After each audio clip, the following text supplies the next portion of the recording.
Nous accueillons aujourd'hui Nawal Rahali, la directrice générale de l'Institut d'innovation en logistique du Québec. Bonjour Nawal Rahali. Bonjour à vous, Monsieur Samir. Nawal Rahali, en décembre 2019, vous avez été désignée comme directrice générale de l'Institut d'innovation en logistique du Québec. On va commencer par le début. En quoi consiste votre travail à l'Institut? En fait, pour répondre à votre question, je vais d'abord vous dire comment c'est venu cette désignation, parce que je travaille à l'Institut depuis 2010. Et d'ailleurs, c'est juste après mon immigration que j'ai travaillé là. Puis, j'ai commencé par une conseillère logistique, ensuite chargée de projet pour être désignée. En fait, j'ai gravé les échelons comme une grande pour être une directrice générale de l'Institut. Puis, je suis quand même reconnue par la communauté des experts en logistique et transport comme une des expertes au niveau du Québec en logistique. Et donc, notre travail à l'Institut d'innovation en logistique du Québec, on a 4 missions. On fait de l'aide technique à des entreprises, des manufacturiers ou des entrepôts qui ont des problématiques de gestion d'entreposage, de distribution. Fait qu'on les accompagne autant à implanter des nouveaux systèmes ou à améliorer leur fonctionnement. Ensuite, si la technologie ou la solution n'existe pas, fait que là, on peut faire des recherches appliquées, des projets de recherche appliqués. Et donc là, ça peut consister à des algorithmes, par exemple, d'optimisation des routes dans une région ou pour une filière. Et donc, on résout la problématique par vraiment des scénarios, des simulations, etc. Donc, ensuite, on donne aussi des formations en entreprise. C'est-à-dire, pareil, ils ont des problématiques de gestion d'entrepôt, on va en entrepôt, puis on fait des ateliers de travail et d'accompagnement. Et quatrième volet plutôt, c'est la sensibilisation aux nouvelles technologies de logistique et transport. Donc, on est toujours en veille sur les nouvelles technologies qui sont en Europe, aux États-Unis, ici. Fait qu'on fait ce transfert d'expertise et de connaissances autant à des entreprises, mais aussi aux étudiants du Cégep André-Rondeau. C'est notre Cégep d'appartenance. Donc, on a des cohortes de formation ici avec des étudiants. On a un laboratoire de technologie et on essaie de faire cette affiliation et puis pour qu'ils puissent répondre au marché d'emploi quand ils vont être diplômés. Tout un travail, j'imagine. Mais en même temps, moi, je voudrais revenir sur votre parcours. Cette désignation à la tête de l'Institut d'innovation, elle intervient pratiquement 10 ans après votre arrivée au Canada. Alors, pour nous, observateurs, quel est le secret ou la recette de cette ascension selon vous? Je dirais tout un chemin pour être à la direction de l'Institut. En fait, comme j'ai dit au début, j'ai commencé par conseillère en logistique. Et puis, arrivé ici, comme j'ai étudié en France, donc c'est pas le même milieu de travail, c'est pas la même mentalité. Donc, il fallait un peu s'adapter à cette nouvelle culture d'entreprise. Et je suis très reconnaissante à plusieurs Québécois qui m'ont vraiment soutenue, qui m'ont coachée. Je nomme notamment 3 personnes. Monsieur Louis Garceau, qui m'a donné cette occasion justement pour travailler à l'Institut. C'était le directeur général à l'époque. Madame Luce Laporte, qui était la directrice adjointe, puis à ce jour, je travaille encore avec elle, et Monsieur Alain Tremblay. Ces 3 personnes m'ont, je dirais, adoptée et ils m'ont permis de m'accroître, autant au niveau culturel, tu sais, comment m'intégrer à leur, comme j'ai dit, culture, mais aussi à leur mode de vie. J'ai découvert qu'on avait des valeurs en commun, mais c'est des choses qui arrivent au fur et à mesure. Puis, j'ai même eu des relations plus personnelles avec ces gens-là qui m'ont accueilli au sein de leur famille.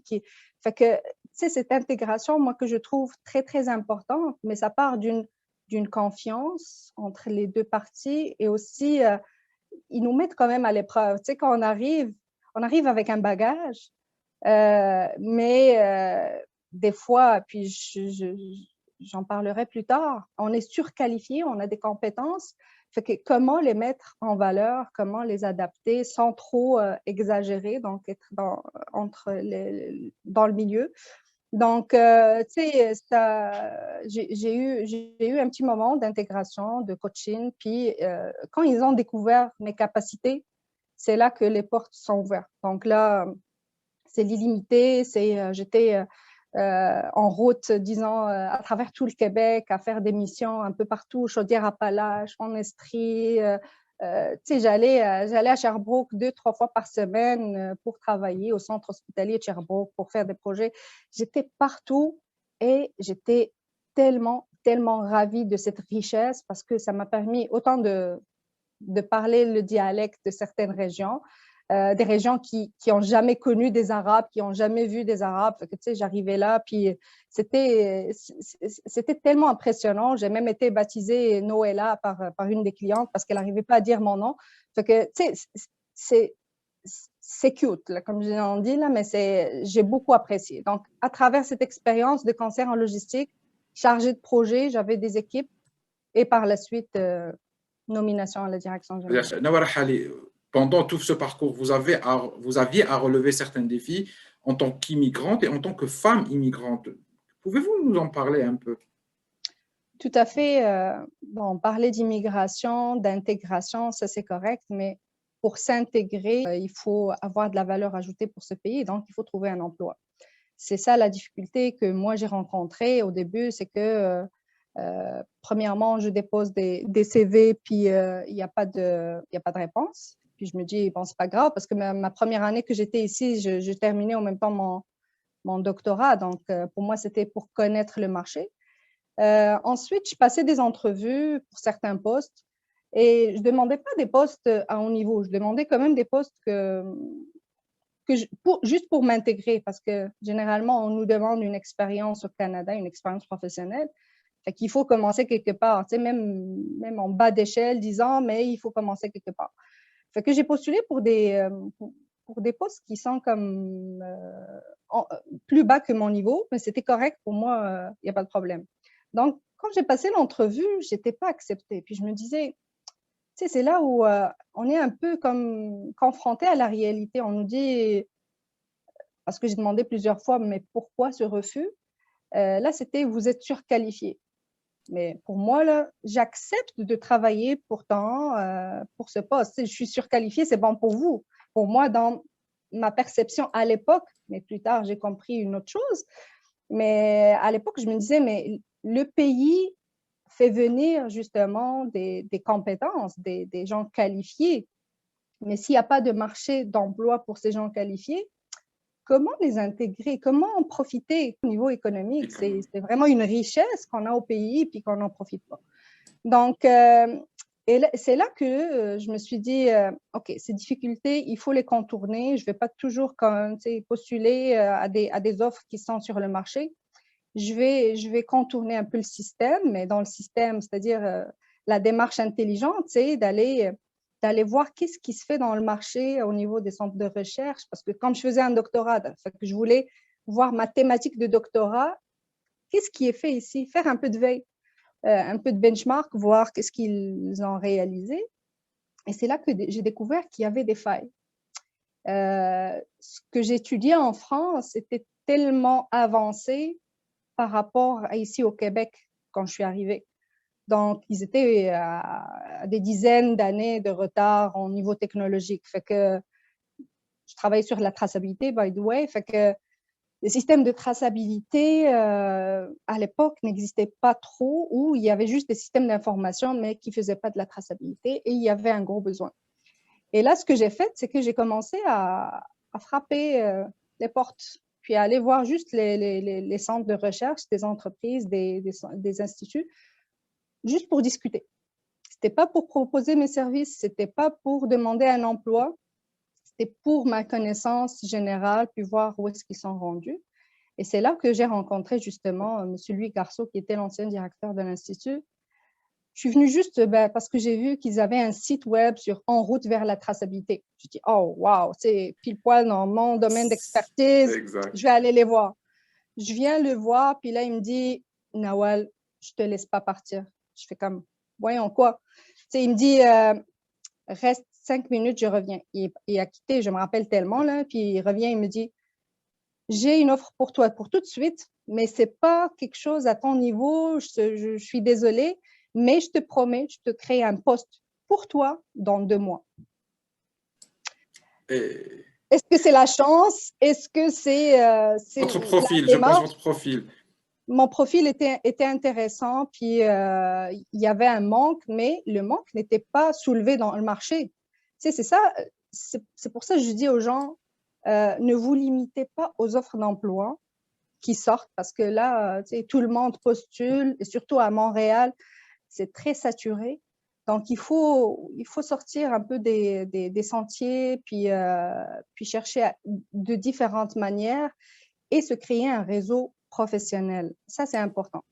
Oui, ça c'est parmi les défis. Vous l'avez pratiquement, c'est comme si vous avez créé votre opportunité, d'après ce que je vois. Exactement. Mais J'ai dites, transformé une difficulté en opportunité. c'est parfait. Mais dites-moi, en tant que femme immigrante, est-ce que c'est un atout ou c'est un autre défi? En tant que femme immigrante, ça dépend. Est-ce que c'est une femme immigrante célibataire ou une femme immigrante, une mère de famille? Famille. Fait que si à l'époque j'avais des enfants, je dirais que ça aurait été plus difficile. Donc, je parle de mon expérience à l'époque. Disons que c'était plus facile pour moi de tenter plusieurs choses. Tu sais, quand on arrive en famille, on est limité, tu sais, on est limité dans une région, on vient, il y a le loyer, il y a le bail, il y a des L'école des enfants aussi écoles des enfants oui. qui nous limitent. Fait que, tu sais, comme on est obligé de travailler dans les alentours pour pas s'éloigner. Mais en tant que femme marocaine ou arabe en général, immigrante, j'ai, en fait, pour chaque réussite, il faut faire l'effort.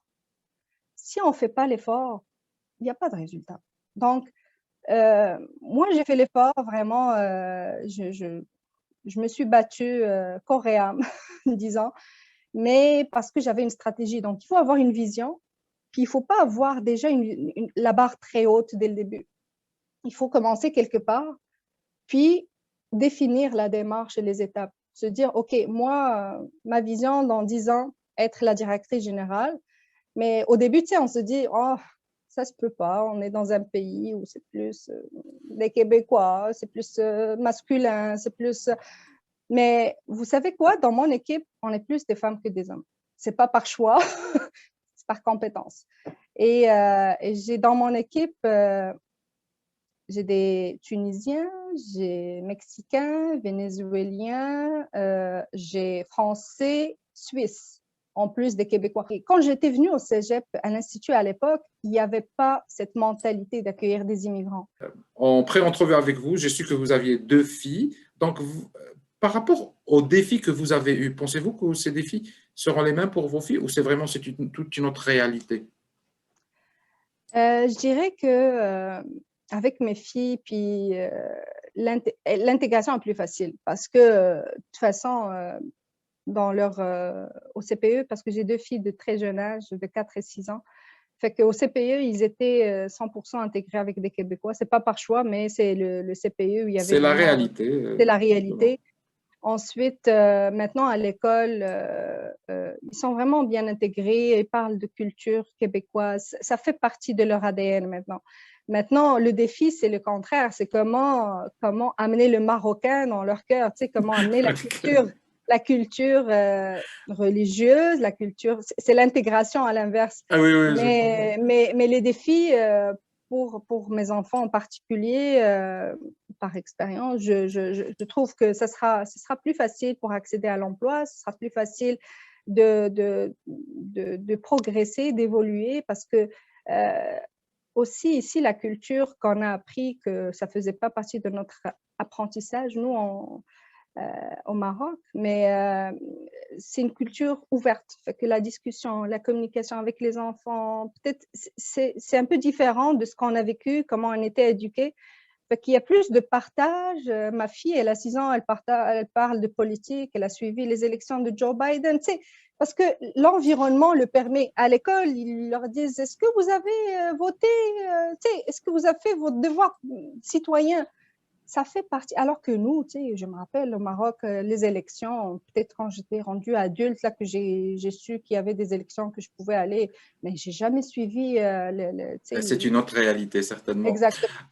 Alors, dites-moi, je vous pose une question très classique, mais j'aime bien la poser. C'est quoi votre définition de la réussite? Vous, quand même, vous êtes un modèle de réussite pour les filles et pour les hommes aussi. Quelle est votre définition de la réussite? Euh, je dirais que, tu sais, la plupart du monde, il lie la réussite à tout ce qui est gain monétaire, à tout ce qui est un poste à haut niveau ou à tout ce qui est popularité. Pour moi, c'est simple. Tu sais, la réussite, c'est être heureux et être vraiment, c'est un accomplissement de soi, peu importe ce qu'on fait dans la vie. Si on est heureux dans l'accomplissement de nos activités, dans l'exercice de nos fonctions, si on est heureux à sortir le matin pour aller travailler et qu'on fait, c'est un équilibre aussi entre le travail et la vie familiale, la vie Sociale? en général, la vie sociale.